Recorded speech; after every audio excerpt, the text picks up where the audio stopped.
All right, Mr. Burns here. This is our last, I know it's sad, very sad, it's our last set of new vocabulary before your civics and economics SOL.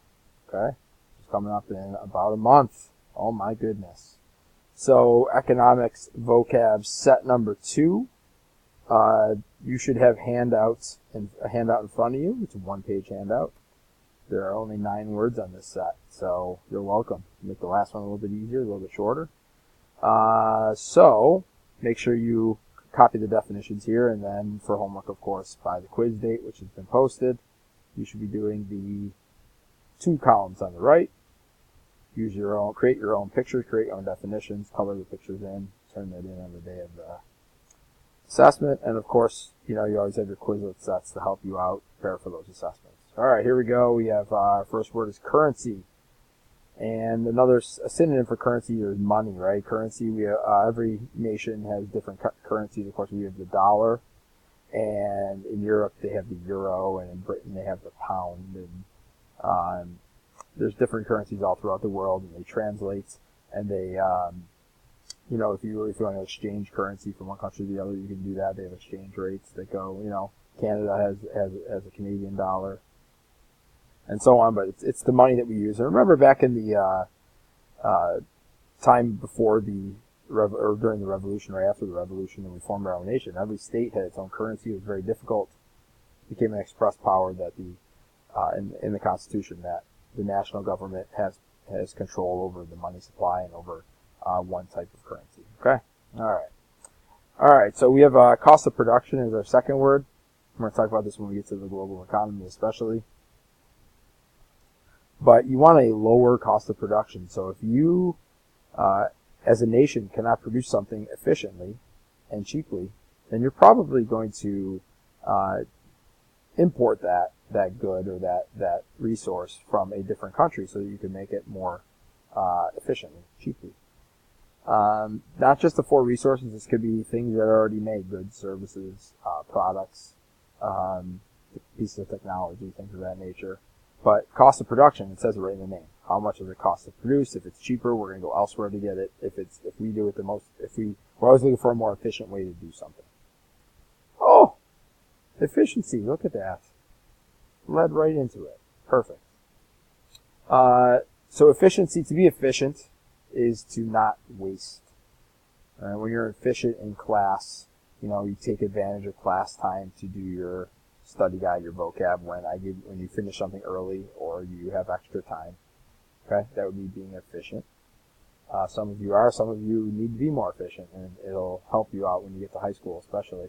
So every resource being used to its potential. So using all parts of the resource, not just what you need, but then figuring out if there's excess to use that for something else. That's efficiency. All right, specialization. We'll talk about this again when we get to the global economy, but it's where one business or one area of the economy or one method of production is used in a specific way because they are maybe very efficient at making that product or that good or that service. So maybe one part of our country specializes in growing one crop because that's what the weather climate leads to, or that's what the people have the skills to do. They've been doing it for generation to generation, so they're good at it. That would be specialization. So you specialize in something. You're really good at a small one part of the economy, one thing, as opposed to being okay at everything. You're really good at one thing. Specialization. All right. We have inflation. Money has a few different roles, and one of them is it has purchasing power, right? And inflation goes up. When inflation goes up, that basically means prices go up and the value of money goes down. And this could happen for many different reasons.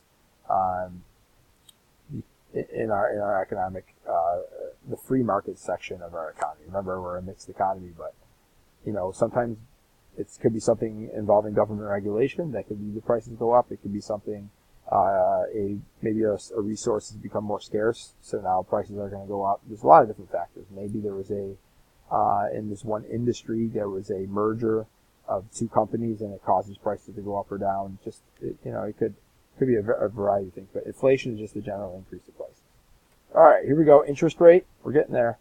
4 more words. Interest rate is how much you are charged when you take out a loan from the bank, or you could charge that to someone else if they borrow money from you and they want to pay you back. So the higher the interest rate, the more in the long run you have to pay.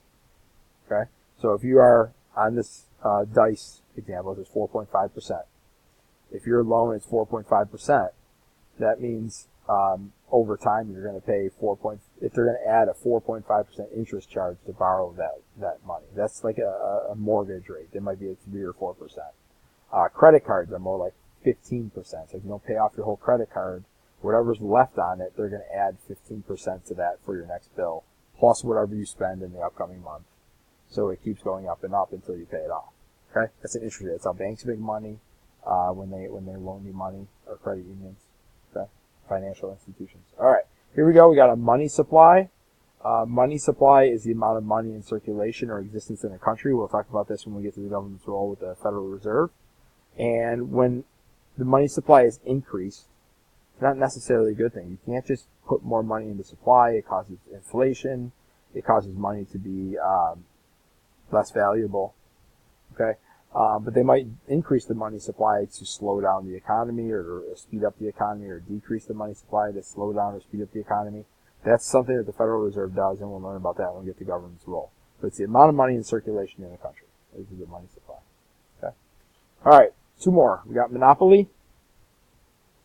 And there are some monopolies that are legal in our economy, but they still have to somehow promote competition.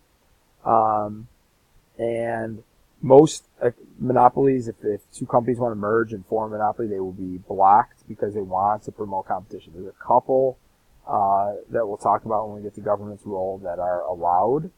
But for the most part, monopolies are illegal because they prevent or prohibit competition, and they keep prices high and quality low. Remember, competition increases quality of goods. It increases or lowers prices. It increases choice. Those are all good things for consumers. All right, and then we have the last one is to regulate. Regulate is basically the government's role in our economy is to regulate business, to make sure that certain types of economic behavior are prohibited, and they set certain rules for businesses that they must follow, at least minimum standards, child labor laws and minimum wage, and offering health benefits and hospitalization, and making sure if people get hurt on the job that they are able to, they don't just lose their job, they're able to keep their job, and things of that nature. Okay, and here's a symbol, the Interstate Commerce Commission. It's one example that was of a government agency that regulates business. All right, so now you know what to do. Finish up. You have 9 words. You have a couple weeks to get this in by your next quiz date. Then coming up, we'll have our unit test in a few weeks, and then the SOL. Oh man, things are moving along, aren't they? All right, thank you. Last one, Mr. Burns signing off.